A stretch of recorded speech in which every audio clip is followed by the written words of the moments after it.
Good afternoon, everyone. Good afternoon. Great afternoon. We're so happy to have you back for the afternoon sessions of day one of Maryland Department of Labor's Virtual Training Institute, number 7. I am so pleased to have with me Morgan Williams, Prince George's Community College ESL and GED instructor. Before we begin, let me launch a quick poll so we can see who's in the audience.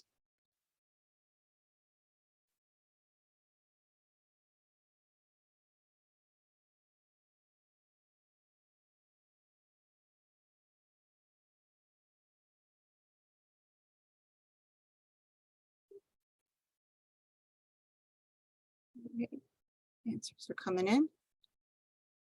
Just another few seconds. All right, I'm going to go ahead and end the poll and share our results. Excellent, excellent. Welcome everyone again. All right, so again, we are so pleased, so honored to have with us today Morgan Williams, GED and ESL instructor from Prince George's Community College. Morgan, take it away. Awesome, thank you. Good afternoon, everyone. Again, my name is Morgan Williams. I will be a presenter for today for our session on personal growth leads to professional growth. And to get into our session for today, of course, I just want to start with this disclaimer that the content or opinions expressed in this presentation do not necessarily reflect or present the views, positions, or policies of the Maryland Department of Labor, nor does the mention of trade names, commercial products, or organizations imply an official endorsement by the Maryland Department of Labor. I also have another disclaimer that we are doing emotional work today, so please prepare yourself to be vulnerable and accountable to yourself. So a lot of the discussion that we'll have today will center around really just being honest and transparent with yourself. A lot of times when we're having our self-talk or our internal speak with ourselves, we find that we kind of block things out, or if it's uncomfortable to think about, that we shy away from it. And so I really want us to focus on being open with ourselves today, because that's who really holds us accountable when we are in our classrooms for ourselves, and seeing our students and seeing the work that they do and the progress that they make.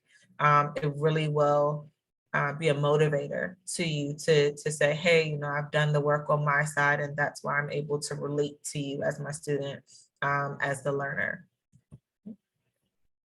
So we do have quite a dark color scheme and weird layout for each of the slides today. I do want to let you know that that was done on purpose. So I'm sorry for my people that you know, the alignment is really a thing. But I really wanted to emphasize how out of place our students can feel sometimes, and how demoralizing it can be to feel as though you are the only one that may be experiencing an issue. And so I really wanted to focus on the darkness that we and our students may feel but cannot express. And so we really want to work on communicating some of those harder feelings and those emotions that we typically shy away from. In the top left corner of each slide after this one, you will find the associated mental or emotional feeling that I really wanted that slide to exemplify. So in the top left corner, if you see some words or a slash, it's just the feeling that I kind of wanted to evoke with that slide and the layout of it. However, so moving on, the motivation or the muse for today, I guess, the inspiration really came from the fact that I didn't realize how my own sadness, my own lack of emotional vulnerability translated in my classroom. And this stemmed from a student actually telling me, you know, I really feel like you're a great teacher, you know, you really know what you're doing, but I don't really feel like I know you. I feel like you kind of put up a wall and you don't really let us get past that. And so that really sat with me, because I didn't ever really think about how, you know, my issues with trust or my issues with letting people in really affected my students. And so that's kind of where I got this topic from for today. So on the slide here, you'll see a lot of different terms that we should all as educators be familiar with. So I wanted to just take about 15 to 20 seconds to look over all of these, see if there are any that you recognize or do not recognize, and then I'll check back in with you.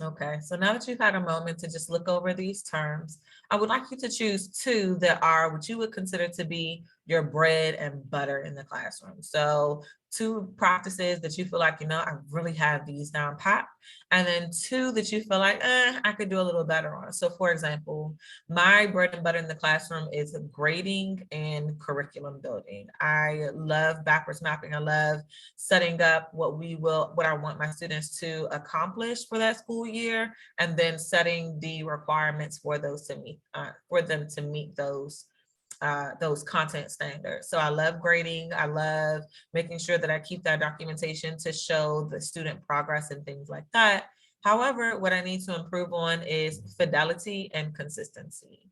So for example, if I have a student that has been absent for a while, or a student that always partially turns in their work, I may be more lenient with them and trying to understand their situation. So I don't necessarily uphold fidelity for all students all the time. I try to give a little bit of leeway for students that I know may be struggling, and I want to get a little bit better with that by maybe improving in my lesson plans to build in for that.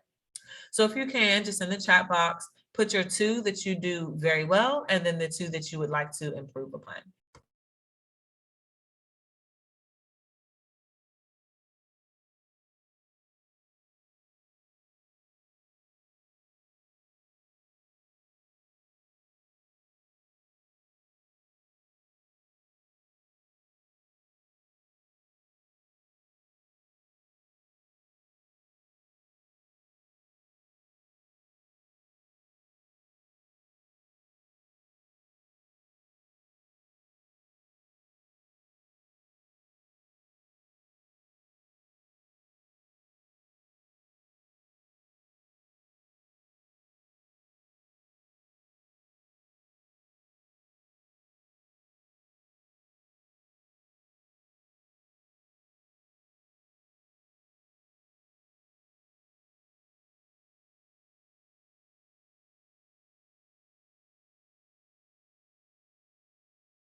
Awesome. Take about 10 more seconds. We'll take about 10 more seconds to wait for anyone else to participate, and then we'll move on.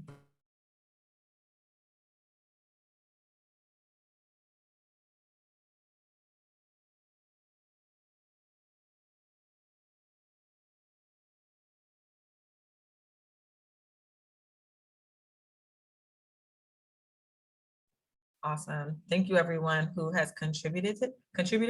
So as I'm seeing the chats come in, I'm seeing two sides of the fence there. Either you're really great at relationship building and getting your students engaged and participating, and so you need help on the lesson planning side, or you're really great at the lesson planning side, but you want to work on the relationship building. So I'm kind of seeing that flip-flop there, which is very similar to how I was as an instructor as well when I first started.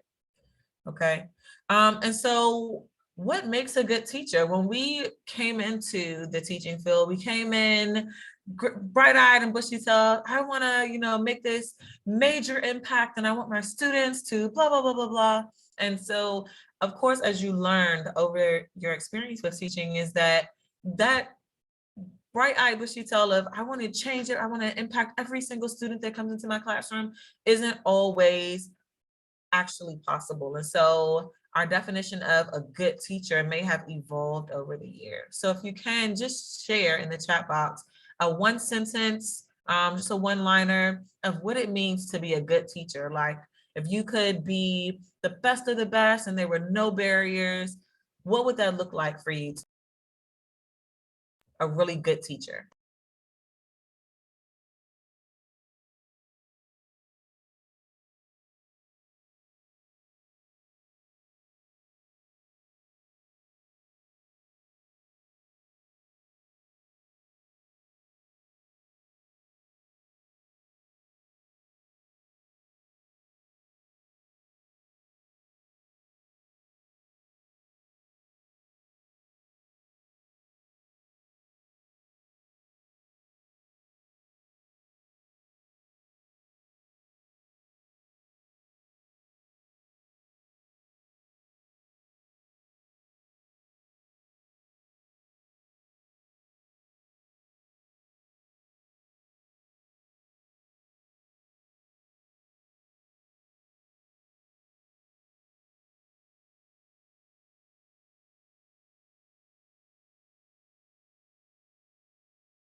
Awesome, guys, about 10 more seconds.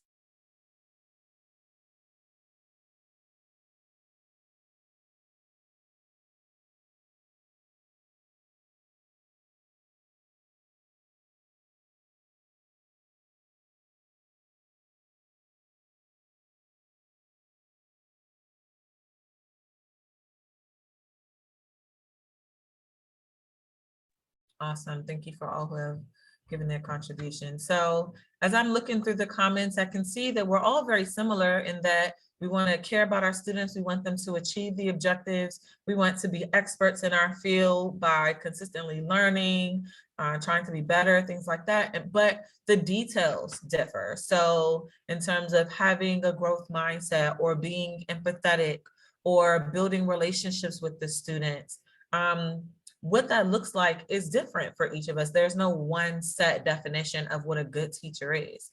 But why is that? Why is it that we don't all have the same definition of what a good teacher is? Well, it's because of our life experiences. It's because of our own personality, our own needs, and some of our own traumas and triggers that cause us to need certain things from our students in the same way that our students need things from us.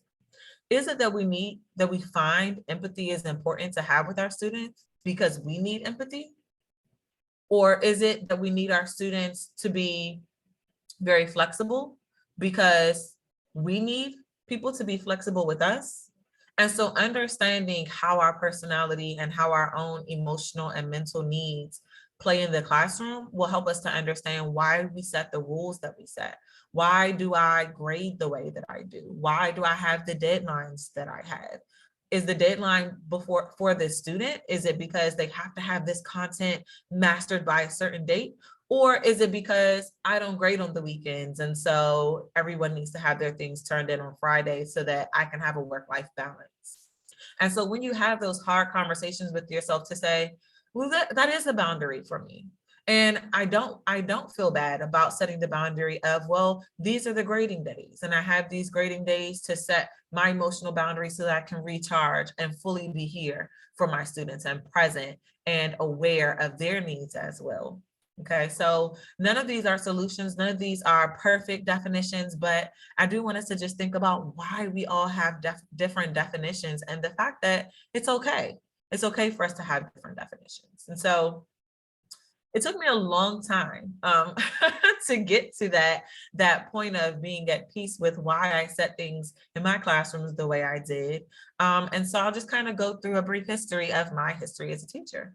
And with being accountable, I had to acknowledge that for my first years as a teacher, I was not a good teacher. It wasn't because I wasn't educated or I didn't know what I was talking about. I didn't know how to make lesson plans. I could talk with the best of them. I could kill an interview. Yeah, Bloom's taxonomy, and I make, student-based lesson plans or student-centered lesson plans, workshop style, and all of these different things, including, all of those terms that sound good as a teacher, those teachery terms that we look for: intrinsic motivation, self-motivation, formative assessment, all of those things. However, putting those things into practice didn't translate because I was going through so much. And this particular layout for this slide really exemplifies how I was feeling or what I was going through during these first few years as a teacher. I was locking others out. I had unhealthy boundaries. And so I didn't really have a balance with my students. I was either very, very rigid and very, very strict. No, turn this in by this date, and you can't make it up if you've turned it in later. Or I was very, very lax. And so, turn it in when you can. And so what I dealt with was students turning in half completed work, or they didn't really, take the further step to do that higher order thinking that we like to see, that critical thinking. And so that was because of the boundaries and the expectations that I had, not only in my personal life, but that I translated into my classroom. And so year one was actually at a middle school. I started mid-year, and it was for family and consumer science. So we were sewing, we were cooking, things like that. And while I had rules and policies in place, I found students often broke those, and they didn't have that motivation to follow the rules and to meet the norms in the classroom, because I didn't have any discipline myself. If they were late, I said that I marked them tardy, but I didn't. Or if they were absent, I didn't make them bring a note, things like that. And so I didn't have the discipline myself. And so students felt, well, if you don't have the discipline, why should I? And so I dealt with a lot of that my first year. My second through fifth year was at a high school teaching health and PE. And so what I found was the students were interested in the content. They were interested in the plans. They were interested in the activities. However, I didn't have the infrastructure in place to collect those things. So if they did the work, sometimes I lost it, or I didn't grade it in time, or I would put it in a folder and have a student pass it out. However, the student would mess up the folder or accidentally take the folder with them. And so I didn't have the infrastructure in place that I needed to ensure that my students felt academically safe with me. For years 6, 7, and 8, those again were at a middle school. And so this time I was like, okay, I really want to work on my relationships. I really want to get my infrastructure in place. And so during this time, I was also dealing with a lot of personal stuff. And so while I was getting my infrastructure in place, infrastructure in place, I was trying to build those relationships as well. And so I had grown a little bit, but there still wasn't really a great balance there. And so now here we are coming into years 9, 10, and beyond. And I'm finding, okay, I have the relationship building. I'm able to speak to my students in a way where they don't feel judged, but they also know that I'm holding them to a higher standard. And so now I really want to start focusing on the higher order thinking. Okay, I have infrastructure, I have the lesson plan, I have the backwards mapping. And so how can I get my kids so invested? How can I get my adult learners so invested despite what's going on in their life, despite what's going on outside the classroom? How can I get them invested in what I'm discussing in the class? I can relate it to their life. Because now that I'm relating my professional life to my personal, I can also figure out a way to relate my students' personal life to their academic life. Okay, my adult learners. Okay, hey, we are practicing math, or we are practicing ESL. Let's do this as a life skill. Okay, we have bills, we have grocery shopping, we have this, we have that. How can I translate this? Oh, okay, well, let's go and get a letter that you received in the mail. We're going to take 5-10 minutes in our breakout rooms. I'm going to come in there and I'm going to talk to you. We're going to try to translate this letter. What does this letter mean? Why is this letter important? Should you take this let her seriously or not. And so now that they're saying, hey, I'm not just giving you work just to do it, but it's actually important for you. It's actually beneficial to what you're doing every day. And so the more that I'm practicing tying their life into our classroom, the better results that I'm seeing. I'm seeing that my students are like, oh, I had to miss class. I really didn't want to. And I know I missed the work. I know we're not getting graded for it, but I really want to do it because I know that it's a skill set that I can use. And so now being able to have those conversations and my students feeling that they can be vulnerable, I really feel like it's made a big difference in my classroom. Okay. All right. So moving on. This slide is extremely, if you are type A personality, it's extremely overwhelming because it's not symmetrical. There are some things that are larger, some things are smaller, different colors, things like this. And so I really wanted to emphasize how we as teachers can be overthinkers sometimes. And we think, oh, well, it's just because we have the grading and then we have admin responsibilities and then, I have all of this content that I want to get to you guys as well. But our students deal with this same thing. We're not the only class that they have sometimes. And they also have personal lives, whether that's children or working double shifts and then coming into our class. Our students are dealing with just as much as we are. And so to kind of demonstrate that, I'll go through some of my personal things, right? So for my first few years being a teacher, I was winning in my personal life, in some areas, but in other areas were big losses. So with my mother having mental health issues and really trying to navigate that because I didn't really understand it, but she was having her breakdowns and she didn't want to take care of herself as well. And so not feeling the motherly needs that I really wanted from her and those voice that I needed her to feel at that time in my life, I didn't have that empathy and that compassion and that nurturing skill set to take into my classroom. And so that's kind of why I gave that disclaimer early in our workshop, is because I really had to sit in the fact that, hey, my issues with my mother directly affect how I'm able to perform. And the skill sets that I was looking for her to teach me or to provide for me or to make available for me, and the fact that I didn't get those have made me angry. And so now I lash out more, or I'm emotionally unstable because sometimes I want to cry when my students don't care about the things that I care about, or they're not excited about my lesson in the way that I thought they were going to be. And so even taking that further, when I would have a win in my personal life, such as buying a home or having my sons, things like that, those were wins. And so I wanted to celebrate those so I'd be more lax in the classroom. There wasn't that balance there to where no matter what's going on, our classroom is our safe space and we can celebrate or we can be upset, but we still want to come back to a semblance of peace and balance. So how can we address these things that are going on without also detracting from the work that we have to do in the classroom?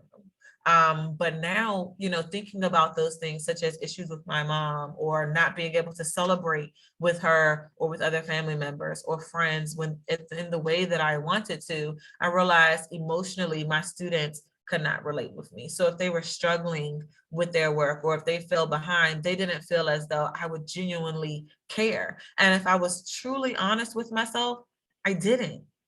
Not in the way that I should have, because had I truly been invested in what was going on and asking those questions with them and being truly present for them, I could say, hey, I know that you're struggling. How can we work through this? This is going to be here regardless, but how can we work around it?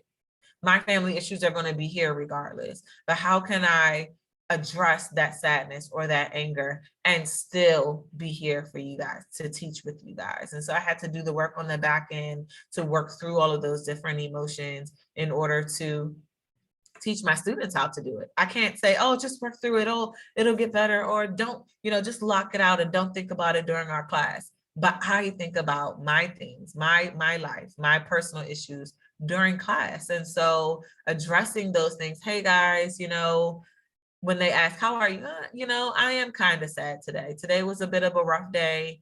I have some different things going on, but I'm here with you guys and I really want to focus on what we have going on here. So if it takes me a little bit longer to answer your questions, please, I do apologize. I'm right here with you, but sometimes I may need to take a second. And our students, even our adult learners would be way more understanding than we give them credit for. Okay. All right, so I kind of want you guys to do some work now. We'll only do about 3 years, so you can just choose a chunk of time, whether it's when you first started or most recently, 3 years back to back. I want to know where you were teaching. Well, I don't want to know because I'm not going to be able to check it, but we're having that accountability. So if there's anything that you want to share in the private chat, you can just send that to me. But 3 years, so where were you teaching? What were you doing or going through in your personal life? What did you do well that school year? So despite maybe moving, what I did well was I stayed organized, but what I could have improved on was having more rigorous lessons, something like that. That would be a great example. Okay. So take about maybe, let's do 5 to 10 minutes to work on that. And then we will move on.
Awesome. Thanks to those that have contributed so far. We'll do about 5 more minutes.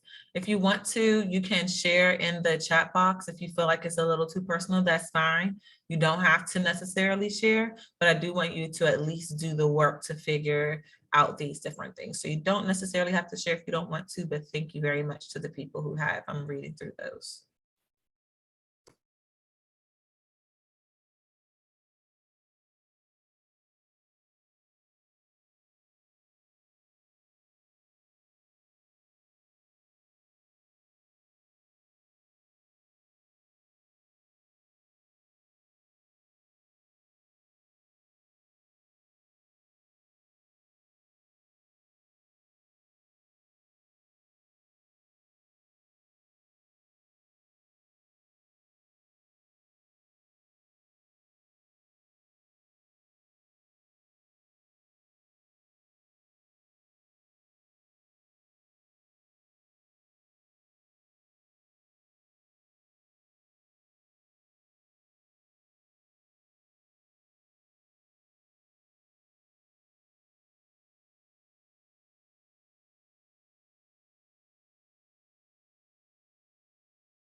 Okay, about 1 more minute.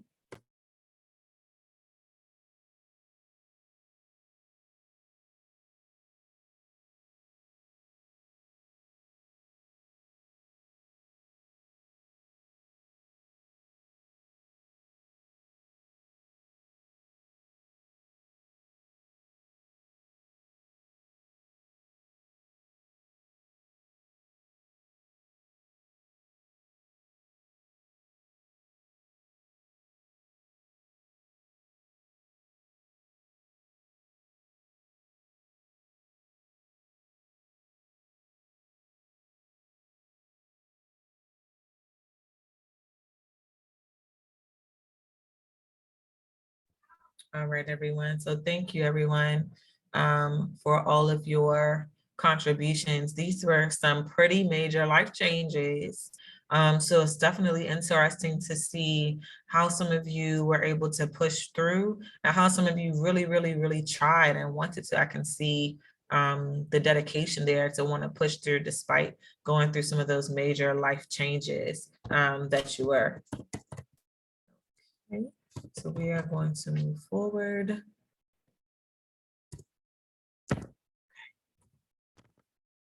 All right, so how does this lead to personal growth? The work starts with you. So there are plenty of self-help books and YouTube videos and talk shows and all kinds of things. And so I could be another one of those contributors. You must do this and you must do that and you must do this. But I don't want to be your answer because I'm not living your life experiences. I don't have your personality traits. I don't have your needs and your wants and your communication style. And so I can't say one way is any better than another way. But what I can say is that it's best to start asking yourself those tough questions and to really be honest with yourself. So I had to be honest with myself in acknowledging the fact that my first few years as a teacher, I was not a good teacher. Not because I didn't want to be a good teacher, that I wasn't trying, or that I didn't have the skill set or the education, but because my students didn't get their academic needs met. They didn't get from point A to point B in terms of learning the content, mastering the content, things of that nature. And so in that regard, as my definition of a teacher, I wouldn't consider myself to have been a good teacher, but by other definitions, because I was able to formulate some relationships and, I had great lesson plans and things like that. By others' definitions of a good teacher, I was, but it really just depends on the work that I'm doing within me and the expectations that I set for myself. Okay. So the strategies that I can recommend in terms of how you can improve your personal growth would be being accountable with yourself. It is not fun. It is not easy to say, I was wrong for that. And not in a pity me or woe is me type of way, but I could have done that better, or that wasn't right of me. I should probably apologize for that when I get a chance. And so truly being accountable and not apologizing or not doing better because you have to, or even because you're quote unquote supposed to, but because you would expect differently from someone else, right? So having that accountability for yourself. The next recommendation that I would have would be to establish and maintain your own boundaries. So if I bring back the example of even my mother and her having the issues and the needs that she had, it was very difficult for me to establish boundaries with her because it was my mother. And so even if she hurt my feelings, or if she made me angry, or if she disappointed me, I still allowed those things. I still allowed her to redo those things or to continue with those behaviors that were harmful to me because of the status that she had in my life. And I had to be okay with the fact that it's okay to establish boundaries, even with the people that are most important. And honestly, it's probably best to establish those boundaries with the people that are most important so that you can feel comfortable to say, no, this hurts my feelings, or this is what I need from you, so that you don't consistently have those wounds opening over and over again, which will translate into other areas. Well, now I'm so emotionally exhausted that I'm going to stress eat, or I don't have the emotional strength for anything else today, so I want to sleep all day. And those were kind of my coping mechanisms where, you know what? I'm so angry, I'm so sad, and I can't yell at her. I can't, argue with her, or I can't just cut her off. So I'm just going to hold all of this anger and this energy in, and then I'm just going to sleep. Or when, things don't go my way, I'm going to lash out. And so really establishing those boundaries let me manage how much access certain individuals have to me, and the damages that they're able to inflict on me, right? So if I don't establish and maintain my own boundaries, why should anyone else? Why should my students? If I say, don't come late to class, or if I say the deadline for the assignment is this, but I don't uphold that boundary, then why should the student? then yes, they are going to turn things in late. Yes, they are going to email at hours outside of the hours that I, am available, or they are going to contact me on my cell phone versus my email, right? So if I don't establish and maintain those boundaries, it is no one else's fault if those boundaries are broken, because it is my job to maintain those. Next, I would say by default, your communication has to improve. So if I'm establishing, hey, it's not okay when you barge into my office, or it's not okay for you to leave papers under my door because sometimes they'll get stepped on, or I may not see it until Monday. Or if you do put papers under my door, send me an email so that I know it's there and I can check it. By establishing those boundaries, I'm saying, okay, this is what I'm looking for, or this is what I want, or these types of things make me unhappy. So if I'm communicating that and the other person knows, then they have an opportunity to actually change that. If I've never communicated it, why am I really angry with this person? They didn't know. And I'm expecting them to meet a standard that I never informed them even existed. So by default, maintaining and establishing those boundaries, the communication must improve. The way I would say a great way to practice that, because it's not going to happen overnight, is by talking yourself through it. So if I'm at the grocery store, if I order food out, let's say I go to Chick-fil-A and they mess up my order, I may not say anything that day, but by saying to myself, they forgot my fries, and that really makes me unhappy because I really like when I have my fries with my sandwich. Even practicing by saying that out loud to myself, maybe the next time I won't necessarily expect them to change the mistake, but I'll at least put them on notice that the mistake happened. Now, of course, with Chick-fil-A, they're probably going to go ahead and fix it. But any restaurant or any situation, even if they don't fix it that particular time, by slowly practicing and working my way up to communicating, that makes me angry, that hurts my feelings. Or I like when you do this, that makes me happy, because we can also do the inverse, right? Where we do that positive reinforcement. Hey, I really, really like that you called me to check in on me. That really made me feel important. Then they'll know, oh, okay, that's a good thing. That's a win. Okay, now as my family member or my friend, you know that this has an impact on me. Well, why is it when people contact me if I've been away for a while, why does that really resonate with me? So now if my students don't check in on me, I won't take it so personally, because maybe they don't know. So maybe I can model that. And so that's that last bullet point of teaching others how I want to be treated. So if I notice that a student has been out for 2 to 3 classes, I can call them or email them and say, hey, I'm really concerned. I haven't seen you for a while. I know that you really enjoy this topic that we're working on. And so I was looking forward to seeing you. And so our student might not have the words or even feel comfortable to say, hey, I was going through a lot, or I had this emotional thing going on here and there, but you don't really know how that check-in can really change the dynamic of the relationship between you and your student, something that you really take to be very important and very seriously and personal. Now you're communicating and translating into your professional life. And now maybe your student will feel more comfortable saying, I really don't understand the concept. I really like it, but I can't really grasp this part of it. Can you help me with this? So knowing that you miss them, that you were looking forward to them in the classroom.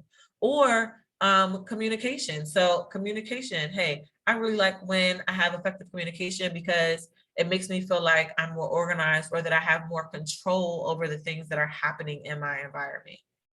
Because sometimes with, everything going on in the world, politics and, life things, and then job changes and home changes, sometimes we feel like we don't have a lot of control in our lives. And so maybe communication is that way of control for you. Well, at least I know what's going on. I know what to expect. I know what's happening. That translates into my classroom, because now, oh, okay, you didn't understand this. Okay, tell me where I lost you at. I lost you on